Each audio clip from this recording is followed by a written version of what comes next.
সকলোকে তোমালোকক সুজিত দাদা এটা ভিডিঅ'ত স্বাগতম জনালে। আজিৰ এই ভিডিঅ'টো ফৰ এনি ষ্টুডেণ্ট, সি লাগিলে ক্লাছ 10ৰ ষ্টুডেণ্ট হওক, class 11, class 12, even if 8, 9, 10 student যদিও হয় বা ডিগ্ৰীও যদি পঢ়ি আছে, চব ষ্টুডেণ্টৰ কাৰণে এটা ভিডিঅ' লৈ আহিছোঁ যে আমি আজিকালি এনেকুৱা হৈছে আমি যি বস্তু পঢ়োঁ পাহৰি যাওঁ, বহুত জল্দি পাহৰি যাওঁ।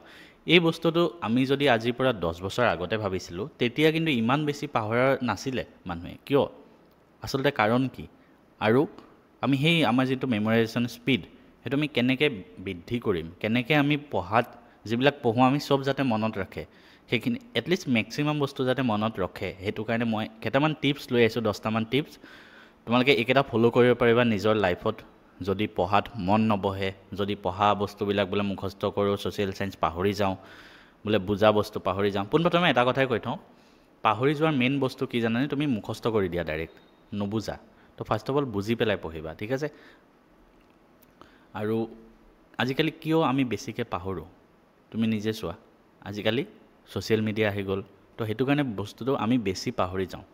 সেইটো কাৰণে মই ফাৰ্ষ্ট যিটো তোমালোকৰ কাৰণে টিপছ আনিছোঁ সেইটো হ'ল ছ'চিয়েল মিডিয়া ইউজেছ কমাই দিয়া। Avoid social media uses. মই আগতেও ল'ৰা ছোৱালীক কওঁ, এতিয়াও কওঁ, তুমি ইনষ্টাগ্ৰাম, ফেচবুক এইবিলাক বস্তু আনইনষ্টল কৰি দিয়া। তোমাৰ বহুত ল'ৰা ছোৱালী ইনষ্টাগ্ৰাম একাউণ্ট আছে, আমাৰ গ্ৰুপতো বহুতে দি থাকে, তোমাৰ ইনষ্টা আছে নেকি, লগৰ ল'ৰাক সোধে। সেইবিলাক এতিয়া একদম কৰিব নহয়। সেইবিলাক কেতিয়া কৰিবা? হাই ছেকেণ্ডেৰী পাছ কৰাৰ পিছত। এতিয়া কোনো দৰকাৰ নাই ইনষ্টাগ্ৰাম, ফেচবুক চলোৱা, ঠিক আছে? কিয়? ইয়াৰ কাৰণ তোমালোকৰ টাইম ৱেষ্ট হয়, তাৰ লগতে ই তোমালোকৰ মেমৰি যোনটো স্মৃতিশক্তি বহুত কমাই দিয়ে। তুমি ইনষ্টাগ্ৰামৰ এটা ৰীল স্ক্ৰল কৰি কৰি গৈ থাকিবা, 30 ছেকেণ্ড বা 1 মিনিটৰ এটা ৰীল, তোমাৰ ধৈৰ্যই নাই সেইটো চাবলৈ। তুমি নিজে চোৱা, আগতে তুমি এটা দীঘল ভিডিঅ' চাই দিয়া, আজি তুমি ইনষ্টাগ্ৰামৰ এটা ৰীলছ চাবলৈও তোমাৰ ধৈৰ্য নাই 1 মিনিট সময়। আমাৰ মাইণ্ডটো এনি টাইম নতুন বস্তু বিচাৰি থাকে। তুমি যিমানে ৰীলছ চাবা, তুমি স্ক্ৰল কৰি কৰি গৈ থাকিবা, আৰু নতুন লাগে সিহঁতক, আৰু নতুন লাগে। তো তেনেকৈ তুমি কৰি কৰি যেতিয়া তুমি ছ'চিয়েল মিডিয়াতে সোমাই থাকিবা, তোমাৰ ব্ৰেইনে কাম কৰাই বন্ধ কৰি দিব। ব্ৰেইনে নতুনকৈ যে চিন্তা কৰিব পাৰি সেইটো বন্ধ কৰি দিব। চ' তুমি পঢ়া বস্তুবিলাক পাহৰি যাবা। তো সেইটো কাৰণে first thing is that you have to uninstall social media accounts like Instagram and Facebook. যি আছে, ইউটিউব লাগে আমাক পঢ়িবৰ কাৰণে, হোৱাটছএপ লাগে ডকুমেণ্ট শ্বেয়াৰ কৰিবলৈ, হোৱাটছএপত মেছেজ নহয়। তো তাৰ বিনিময়ত তুমি কি কৰিবা? বহুতে কি কৰে, পঢ়াৰ মাজত ইনষ্টাগ্ৰামটো চলায়। ধৰা 1 ঘণ্টা পঢ়িলে, আধা ঘণ্টা ইনষ্টাগ্ৰাম চলাই ল'লে। সেই আধা ঘণ্টা তুমি ইনষ্টাগ্ৰাম চলোৱাতকৈ তুমি নিজৰ মাৰ ওচৰত যোৱা, কি ভাত ৰান্ধিছে, কি ৰান্ধিছে এবাৰ চাই আহা, কথা পাতি আহা। মই আগতে সেনেকুৱা কৰিছিলোঁ। বা দেউতাৰ ওচৰত যোৱা, 10 মিনিট কথা পাতি আহা, মাইণ্ডটোও ফ্ৰেছ হ'ল, তেওঁলোককো টাইম দিয়া হ'ল। তো ছ'চিয়েল মিডিয়া পূৰা ইউজ কমাই দিয়া। ছেকেণ্ড থিং ইজ ডেট তুমি পঢ়োঁতে ভাটৌ চৰাইৰ দৰে মুখস্থ নকৰিবা, ইমেজিন কৰিবা বস্তুবিলাক। ফাৰ্ষ্ট অফ অল কি কৰিবা? তুমি বুজিবা, ঠিক আছে? আণ্ডাৰষ্টেণ্ড। যি লিখা আছে সেইটো তুমি আণ্ডাৰষ্টেণ্ড কৰিবা। কিবা এটা বস্তু লিখা আছে, তুমি বুজিবা, ডাইৰেক্ট মুখস্থ নহয়। ধৰা উদাহৰণ মই কি দিম, ধৰা ছায়েন্সৰ কেমেষ্ট্ৰি কিবা এটা আহিলে, ঠিক আছে? কেমেষ্ট্ৰি কাৰ্বন চেপ্টাৰটোৰে ধৰা নেমিং আহিলে, তুমি নেমিংবিলাক যদি কিতাপত থকাখিনি মুখস্থ কৰি কৰি যোৱা, পৰীক্ষাতটো বেলেগ আহি যাব, কি কৰিবা তেতিয়া? তাৰ বাবে তুমি কি কৰিবা? বুজিবা, কেনেকৈনো বস্তুটো আহিছে, আণ্ডাৰষ্টেণ্ডিং কৰিবা, ঠিক আছে? তাৰপিছত তুমি সেই বস্তুখিনি নিজে এবাৰ চাবা, নিজে পঢ়িবা, নিজে এবাৰ চকু মুদি ভাবি চাবা যে এইটো হয়, এইটো হয়, সেইটো কাৰণে এইটো হৈছে, মানে ধুনীয়াকৈ তুমি যিখিনি পঢ়িলা ফাৰ্ষ্ট এবাৰ ওপৰৰ পৰা পঢ়ি লোৱা, ধুনীয়াকৈ বুজি পেলাই। তাৰপিছত কিতাপ বহীখন জপাই নিজে এবাৰ ইমেজিন কৰা, নিজে এবাৰ ইমেজিনেশ্যন জগতখনত গুচি যোৱা। উদাহৰণ যদি মই এটা দিওঁ, ইয়াত মই এটা উদাহৰণ লগাই দিছোঁ, চোৱা। তুমি ধৰা 1857 চনৰ বিদ্ৰোহ পঢ়ি আছা, ঠিক আছে? সমাজ বিজ্ঞানত 1857 ৰিভল্ট, ক্লাছ 10। তুমি নিজে ভাবিবা যে এই বিদ্ৰোহত কি হৈছিলে, ঠিক আছে? এই বিদ্ৰোহৰ বিফলতাৰ কাৰণকেইটা পৰীক্ষাত আহে। তোমালোকে কয় মোৰ মুখস্থ নহয়, কিয় নহ'ব? তুমি প্ৰত্যেকটো কাৰণ তুমি পঢ়াৰ পিছত তুমি বহীখন জপাই ভাবা তুমি কি পঢ়িলা, ঠিক আছে? এটা কাৰণ আছিলে মণিৰাম দেৱান বহুত দূৰত আছিলে, সেনেকুৱা এটা মোৰ মনত আছে এতিয়া, ঠিক আছে? তো তুমি কি ভাবিবা যে মণিৰাম দেৱান বহুত দূৰত আছিলে, ঠিক আছে? মনতে এখন ছবি আঁকা সেইখিনি, ই বহুত দূৰত আছিলে, আহিব পৰা নাছিলে, গতিকে তেওঁ বিদ্ৰোহত আহিব নোৱাৰিলে, বিফল হ'ল। ঠিক তেনেকৈ যি কাৰণ আছে ছ'চিয়েল চায়েন্সৰ, তেনেদৰে বিজ্ঞানতো তুমি ৰিয়েকশ্যনবিলাক কেনেকৈ হ'ল তুমি নিজে ভাবা। তুমি ধৰা এটা লেবত গৈছা, সেই ৰিয়েকশ্যনটো কৰিলা, তাৰপিছত একেটা প্ৰডাক্ট ফৰ্ম হ'ল, নিজে মনত এখন ছবি আঁকিবা, ঠিক আছে তাৰ। আৰু যেতিয়া তুমি এই ভিজুৱেলাইজেশ্যন কৰিব পাৰিবা নিজে, তোমাৰ বস্তুবিলাক অতি সহজত মনত থাকি যাব, ঠিক আছে। চ' যি পঢ়া ইমেজিন কৰি গৈ থাকিবা। তাৰপিছত ইমেজিন কৰাৰ পিছত কি কৰিবা, ইমেজিন কৰাৰ পিছত পঢ়িলা, তাৰপিছত কি হ'ল ছেকেণ্ড ষ্টেপ আমি ইমেজিন কৰিম। তাৰপিছত আমি এজন মানুহক পঢ়োৱা নিচিনাকৈ নিজে পঢ়িম, ঠিক আছে। টিচ ছামৱান অৰ ইয়ৰ চেল্ফ বুলি লিখিছোঁ। তোমাৰ লগৰ ওচৰত যদি কোনোবা আছে, তুমি তেওঁক পঢ়োৱা, ঠিক আছে। ওচৰত লগৰ ল'ৰা ছোৱালী কেতিয়াবা একেলগে পঢ়ে, আমি আগতে হাই ছেকেণ্ডেৰীত তেনেকৈ কৰিছিলোঁ। মই এটা বস্তু পঢ়িলোঁ, মই তেওঁক পঢ়ালোঁ। কাৰোবাক তুমি কিবা এটা কথা শিকাই দিলে তোমাৰ একো লছ নহয়, ঠিক আছে। তোমাৰ উল্টা নিজৰ নলেজটোহে বৃদ্ধি পাব, তোমাৰ ৰিভাইজ হ'ব।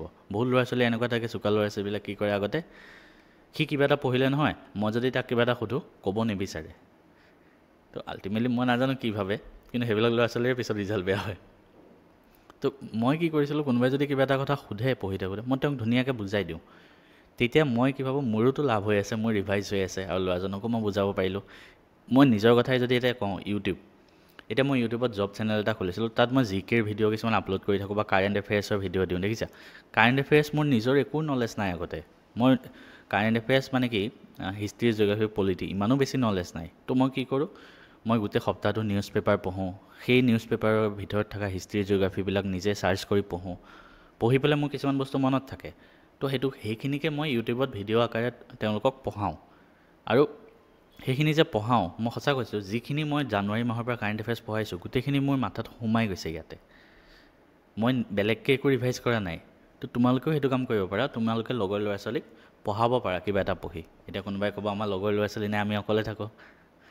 নিজক পঢ়োৱা, নিজে ভাবা যে কিবা এটা বস্তু পঢ়িলা, ইমেজিন কৰিলা, ঠিক আছে। তাৰপিছত কিতাপখন জপাই নিজে মনৰ ভিতৰত ভাবা, অঁ এইটো। তুমি নিজে নিজৰ মনটোক ধৰা শিকাই আছা কথাখিনি, তেনেকৈ কৰিবা।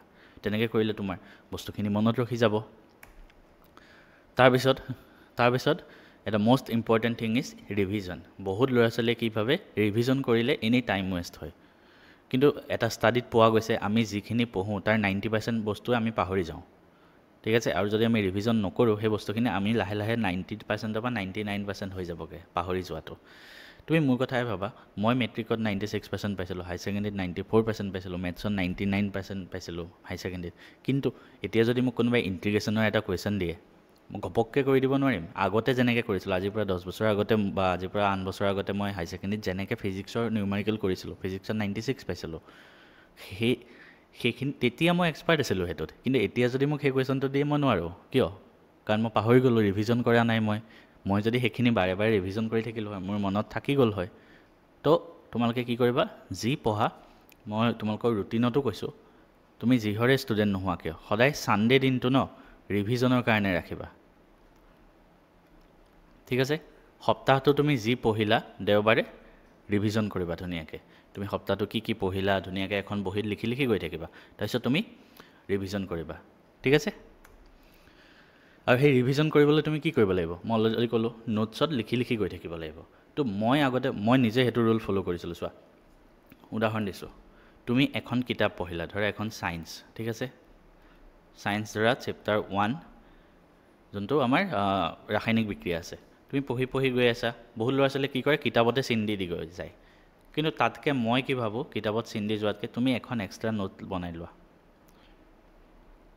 নট অনলি ছায়েন্স, যি ছাবজেক্টে নপঢ়া, সমাজ বিজ্ঞান পঢ়া, কিবা পঢ়া, প্ৰত্যেকটো পইণ্ট পঢ়িলা, তোমাৰ লাগিলে এই পইণ্টটোৰ পৰা কিবা এটা কুৱেশ্যন আহিব পাৰে, তো সেই পইণ্টটো তুমি ইয়াত লিখি দিয়া। আকৌ পঢ়িলা, এইটো ৰিয়েকশ্যন আছে, এই ৰিয়েকশ্যনটো আহিব পৰীক্ষাত, এই ৰিয়েকশ্যনটো লিখি দিয়া। আকৌ পঢ়িলা, এইটোও আহিব পাৰে, এইটো লাইনো ইয়াত লিখি দিয়া। তো এনেকৈ লিখি গৈ থাকা।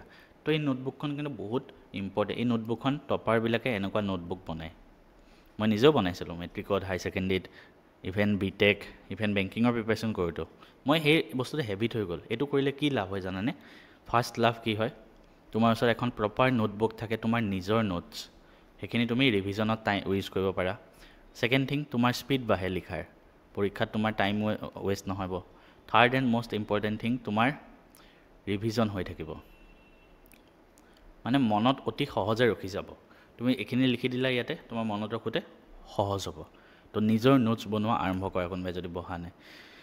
আৰু তাৰপিছত তুমি কি কৰিবা, নিজৰ ব্ৰেইনটোক train your brain to overcome the fear, ঠিক আছে। ডেট মিনছ কোনো ছাবজেক্ট টান নহয়, কোনো ছাবজেক্ট একদম কৰিব নোৱাৰা নহয়। পৃথিৱীত নোৱাৰা কাম একো নাই। মানুহে মাউণ্ট এভাৰেষ্ট শৃংগলৈকে আৰোহণ কৰিছে। তুমি ঘৰৰ ভিতৰত বহি এটা টান ছাবজেক্টহে পঢ়িব লাগে, টান কোনো নহয়। তোমাৰ ব্ৰেইনটোৱে সেনেকৈ ভাবে, ঠিক আছে। উদাহৰণ দিছোঁ, মোৰ উদাহৰণ দিছোঁ, মই মেথছ ভাল পাওঁ, ঠিক আছে। মই মেট্ৰিকত উদাহৰণ দিছোঁ, মই মেথছ ভাল পাওঁ। মেথছত যি প্ৰশ্ন নাহে চব কৰিব পাৰোঁ মেট্ৰিকৰ সময়ত। এভৰিথিং মই কৰিছিলোঁ, কিতাপ, R.D. শৰ্মা, ইভেন এডভান্সৰ চব। তো মেথছত মই যি আহে চব কৰিব পাৰোঁ তেতিয়া। সেইখিনি মই নিজে ভাবোঁ, আৰু সেইটো কাৰণে মই মেথছত 100 পাইছিলোঁ। ইভেন মোৰ 1.5 ঘণ্টাত কমপ্লিট হৈ গৈছে পেপাৰখন মেট্ৰিকত। তো আৰু তেতিয়া MCQ নাহিছিলে আমাৰ। তেতিয়া মই ছ'চিয়েল ছায়েন্স বেয়া পাওঁ, সমাজ বিজ্ঞান, অসমীয়া, সেই ছাবজেক্টকেইটা মই বেয়া পাওঁ আৰু মই পঢ়িব মন নাযায়।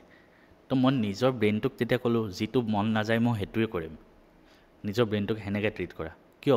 মই নিজে ভাবোঁ তেতিয়া, কিয় এইটো টান হয়? ছ'চিয়েল ছায়েন্স কোনো টান নহয়। মোৰ আগৰবাৰ দেখোন ল'ৰা ছোৱালীয়ে ইমান নম্বৰ পাইছিলে, 98, 99, 100, মই কিয় পাব নোৱাৰিম? তো ময়ো পাৰিম। তো মই গোটেইখিনি ধুনীয়াকৈ উলিয়াই পঢ়ি থাকোঁ। ব্ৰেইনটোক সেনেকৈ ট্ৰিট কৰোঁ যে যিটো মই টান পাওঁ সেইটোকে বেছি টাইম দিম। ব্ৰেইনটোক এনেকৈ কওঁ, তই যিটো টান বুলি ভাব সেইটোতে তোক লগাই থাকিম বাৰে বাৰে। আৰু সেইটো কাৰণে মই তোমালোকক কওঁ, যিটো ছাবজেক্ট টান পোৱা সেইটো ছাবজেক্ট বেছি টাইম দিয়া, ঠিক আছে। আৰু মই নিজেও কৈছোঁ, ছ'চিয়েল ছায়েন্স মই টান পাইছিলোঁ, আছামিছ মই টান পাইছিলোঁ, কিন্তু মোৰ ব্ৰেইনটোক মই সেইটোতে বেছি লগাই আছোঁ। আৰু সেইটো কাৰণে মই ছ'চিয়েল ছায়েন্সত মেট্ৰিকত 97 পাইছোঁ, অসমীয়াত 98। তোমালোকেও সেইটো হিচাপত মনত ৰাখিবা। আৰু লাষ্ট থিং ইজ ডেট, মানে চবেই নকয় কথাটো, কিন্তু প্ৰত্যেকজন মানুহ, নট অনলি ষ্টুডেণ্ট, মই নিজৰ লাইফতো সেইটো ইমপ্লিমেণ্ট কৰি আছোঁ আৰু নিজক ইম্প্ৰুভ কৰি আছোঁ এতিয়া। Eat healthy and sleep well. তুমি যদি নিজৰ লাইফষ্টাইলটো হেল্ডি নাৰাখা, তুমি পঢ়াৰ বস্তুত মনত নাৰাখা হৈ যায়, ঠিক আছে। আৰু সেই পঢ়াখিনি মনত ৰাখিব হ'লে তোমাৰ লাইফটো হেল্ডি হ'ব লাগিব, তোমাৰ ব্ৰেইনটো হেল্ডি হ'ব লাগিব। তাৰ কাৰণে তুমি ভাল বস্তু খোৱা। ভাল বস্তু মানে তোমাৰ মাংস মছলা দিয়া এগালমান, মাছ, সেইবিলাক নহয়, ঠিক আছে। জাংক ফুড নহয়, বাৰ্গাৰ, পিজ্জা, ম'ম' একদম নহয়। মই নিজৰ লাইফৰ যদি ৰুটিন কৈ আছোঁ, মই এতিয়া কেনেকুৱা হেল্ডি কৰোঁ। ৰাতিপুৱা খালোঁ অ'টছ, ফ্ৰুটছ, কিবাকিবি ফ্ৰুটছ, যি খোৱা, ডিম খোৱা, পনীৰ খোৱা, মাছ খোৱা, মাংস খোৱা, মছলা বেছি নিদি, ভাত খোৱা, ঘৰত বনোৱা ভাত খোৱা, ৰুটি খোৱা, ঠিক আছে। কিন্তু বাহিৰৰ বস্তু এভইড কৰা। মাহত একবাৰ তুমি বাহিৰত খাব পাৰা, কাৰণ আমাৰ মনটোও যায় বাহিৰত খাবলৈ, মাহত একবাৰ খাব পাৰা। বাকী তুমি ফল মূল বেছি খোৱা। চ' আমাৰ ভোক লাগে, অভিয়াছলি আমাৰ ভোক লাগে। মোৰ নিজৰ অফিচত মই এতিয়া কাম কৰি থাকোঁ, মোৰ ভোক লাগে। আগতে মই কি কৰোঁ, ভোক লাগিলে কিবা এটা খানা অৰ্ডাৰ দি দিওঁ, পিজ্জা চিজ্জা খাই দিওঁ। এতিয়া মই কি কৰোঁ, লগত টিফিনত লৈ যাওঁ, ফল মূল কাটি লৈ গ'লোঁ, তোমাৰ অ'টছ লৈ গ'লোঁ, ব্ৰেড লৈ গ'লোঁ, সেনেকৈ খাওঁ। আৰু তাৰ পিছত second thing is the sleep well. এজন ষ্টুডেণ্ট হিচাপে তুমি দিনত 7 ঘণ্টা শুব চেষ্টা কৰা। মই নিজেও এতিয়া 7 ঘণ্টা শুওঁ, মোৰ লগৰবিলাকে 8 ঘণ্টা শুৱে, কিন্তু মোৰ ষ্টুডেণ্ট লাইফৰ পৰা মই 7 ঘণ্টাৰ হেবিটটো থাকি গ'ল। তো মই সদায় 7 ঘণ্টা শুওঁ। ট্ৰাই কৰিবা ৰাতি বেছি নপঢ়িবলৈ, ৰাতি আমাৰ ব্ৰেইনটো ইমান ফাংচন নকৰে। তো তোমালোকে পঢ়াটো মেক্সিমাম 11টালৈকে পঢ়িলেই হ'ল, ঠিক আছে। তাৰপিছত ৰাতিপুৱা তুমি 7টামানৰ পৰা পঢ়ি ষ্টাৰ্ট দি দিব পাৰা। তো সেইটো হিচাপত তোমালোকে ৰুটিনখন ফ'ল' কৰি যোৱা। কেনেকুৱা লাগিলে মোক কমেণ্ট কৰিবা। মই আৰু ক্লাছ 10ৰ ষ্টুডেণ্ট আছা, তোমালোকে হয়তো অলৰেডি জানা, তথাপিও মই তোমালোকৰ কাৰণে জনাই দিওঁ। আমাৰ এপত 5টা ছাবজেক্টৰ কাৰণে কোৰ্চ এভেইলেবল আছে তোমালোকৰ। ফাৰ্ষ্ট অফ অল মেথছ আৰু ছায়েন্স মই তোমালোকক পঢ়াওঁ। এই মেথছ আৰু ছায়েন্সত কি হয় জানানে, লাইভ ক্লাছ হয়। সোমবাৰ মঙলবাৰ মেথছ ৰাতি 8টা বজাত, আৰু বুধবাৰ বৃহস্পতিবাৰ ছায়েন্স হয় 8টা বজাত। আৰু যিখিনি চেপ্টাৰ অলৰেডি 5টামান চেপ্টাৰ হৈ গ'ল বৰ্তমান সময়ত, সেই 5টা চেপ্টাৰৰ ৰেকৰ্ডেড ক্লাছ তোমালোকে পাই যাবা। যি ক্লাছত পঢ়াওঁ তাৰ নোটছ মই দিওঁ। তাৰপিছত ইয়াৰ উপৰি তোমালোকক মক টেষ্ট পাতোঁ। মক টেষ্ট প্ৰত্যেক চেপ্টাৰৰ MCQ আহে, যিহেতু মক টেষ্ট হিচাপে পাতা হয়। ইয়াৰ উপৰি তোমালোকক মই হোমৱৰ্ক কৰিব দিওঁ, আৰু কপিত পৰীক্ষা বহীত কেনেকৈ লং কুৱেশ্যনবিলাক লিখিব লাগে তাত চবকে চেক কৰি দিওঁ।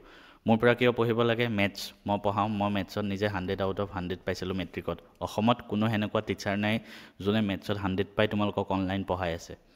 ছায়েন্সত মই নিজে 99 পাইছিলোঁ মেট্ৰিকত আউট অফ 100, ঠিক আছে। কি আছে তোমালোকক চেম্পল দেখাই দিছোঁ। ক্লাছ PDF, এক্সট্ৰা ক্লাছ দিওঁ মাজে মাজে, মক টেষ্ট পাতোঁ, প্ৰি ৰেকৰ্ডেড ক্লাছ থাকে, ঠিক আছে। আৰু ইয়াতে লাইভ ক্লাছখিনি এক্সট্ৰাকৈ শ্ব' কৰি থাকে। তাৰপিছত ইংলিছৰ এটা কোৰ্চ আছে। ইংলিছৰ কোৰ্চটো তোমালোকক আকাশ ছাৰে পঢ়ায়, আকাশ ঘোষ। আৰু তেওঁ বহুত ব্ৰিলিয়াণ্ট ষ্টুডেণ্ট হয়। তেওঁ নিজে ইংলিছত 100/100 পাইছিলে মেট্ৰিকত, আৰু তেওঁ তোমালোকক ইংলিছ পঢ়াই আছে। অসমত এনেকুৱা কোনো টিচাৰ নাই অনলাইন যোনে ইংলিছত 100 পাই ক্লাছ 10ত ইংলিছ পঢ়াই আছে। This is the only one. So' আমাৰ চেনেলটো only ran by the toppers, আৰু আমি নিজে টপাৰ ক্ৰিয়েট কৰিম। তো তো ইংলিছতো তেনেকুৱা সেম সব চেপ্টাৰ পঢ়াই মক টেষ্ট দিয়ে এভৰিথিং তেখেতে দি আছে ছ'চিয়েল চায়েন্স মই নিজে মেট্ৰিকত 97 আউট অফ 100 পাইছিলোঁ ঠিক আছে আৰু মই তোমালোকৰ কাৰণে লৈ আহিছোঁ হেণ্ড ৰিটেন নোটছ ছ'চিয়েল চায়েন্সৰ প্ৰত্যেক চেপ্টাৰৰ আৰু বহুতে ক'ব অসমীয়া মিডিয়ামৰ কাৰণেহে দিয়ে ইংলিছ মিডিয়ামৰ কাৰণে কিয় নিদিয়ে তো ছ'চিয়েল চায়েন্সৰ আমাৰ এই নোটছটোত অসমীয়া আৰু ইংলিছ দুইটা মিডিয়ামৰ কাৰণে চেপ্টাৰ ৱাইজ কমপ্লিট নোটছ আছে কমপ্লিট নোটছ মানে কুৱেশ্যন এনচাৰ প্ৰত্যেকটো চেপ্টাৰৰ কুৱেশ্যন এনচাৰ আছে ঠিক আছে এইটো জাষ্ট 340 এইবিলাক যিবিলাক দাম লিখা আছে সেই দামবিলাক তোমালোকে এটা বছৰৰ কাৰণে দিলেই হ'ল ইংলিছত চোৱা 749 এক বছৰত কোনে তোমালোকক ইংলিছ ইমান কম দামত পঢ়াব বেষ্ট কোৱালিটি দি আছোঁ আটাইতকৈ মিনিমাম প্ৰাইচত ঠিক আছে যেনেকৈ ছায়েন্সৰ 1000 এক বছৰ মেথছৰ 1000 এক বছৰ আৰু ছ'চিয়েল চায়েন্স ইংলিছ মিডিয়াম আছে তাৰপিছত এয়া ইংলিছ মিডিয়ামো আছে চোৱা ধুনীয়াকৈ হাতেৰে লিখা নোটছ ইয়াৰ উপৰি এইখিনি অসমীয়া মিডিয়ামতো আছে ইংলিছ মিডিয়ামতো আছে প্ৰবেবল MCQ আমি 300টামান MCQ দিছোঁ MCQ মানে ওৱান লাইনাৰ যিবিলাক পইণ্ট যিখিনি পইণ্টৰ পৰা মেট্ৰিকত MCQ আহিব পাৰে সেইখিনি তুমি প্ৰেক্টিছ কৰিব পাৰা ঠিক আছে ঠিক তেনেদৰে অসমীয়াৰ কাৰণেও মই নিজে নোটছ আনিছোঁ তোমালোকৰ কাৰণে 90 আউট অফ 100 পাইছিলোঁ অসমীয়াত মই মেট্ৰিকত ঠিক আছে আৰু মই নিজে অসমীয়াৰ প্ৰত্যেকটো চেপ্টাৰৰ কুৱেশ্যন এনচাৰ লিখিছোঁ ইয়াৰ উপৰি লং এনচাৰ আছে কুৱেশ্যন বেংকৰ সলিউশ্যন আছে ৰচনা আছে অসমীয়াৰ তাৰপিছত তোমাৰ ব্যাকৰণৰ গোটেইখিনি পাৰ্ট আছে ছন্দৰ পৰা আদি কৰি সমাসৰ পৰা আদি কৰি গোটেইখিনি সলিউশ্যন সব কুৱেশ্যন বেংকৰ এভৰিথিং তুমি 249 দিলে হ'ল গোটেই বছৰটোৰ কাৰণে পাই যাবা এইখিনিও আমাৰ উপলব্ধ আছে এই বস্তুখিনি তোমালোকে ক'ৰ পৰা ডাউনলোড কৰিবা বা ক'ৰ পৰা পাবা মই জনাই দিওঁ মেথছ এণ্ড ফিজিক্স সাব যোনটো এপ আছে যোনটো চেনেলত তুমি ভিডিঅ'টো চাই আছা সেই নামটো মাৰি দিয়া এপটো ডাউনলোড কৰি লোৱা তাৰপিছত তাতে আহিব এইখিতে ক্লাছ 10 বুলি লিখা থাকে সেই ক্লাছ 10ত যাবা তোমাৰ ৰিকুৱাৰ্ড যোনটো কোৰ্ছ হয় তুমি পে নাও কৰি বাই কৰি ল'বা কিবা প্ৰব্লেম হ'লে মোক কমেণ্ট কৰিবা বা মেছেজ কৰিলে হ'ল ঠিক আছে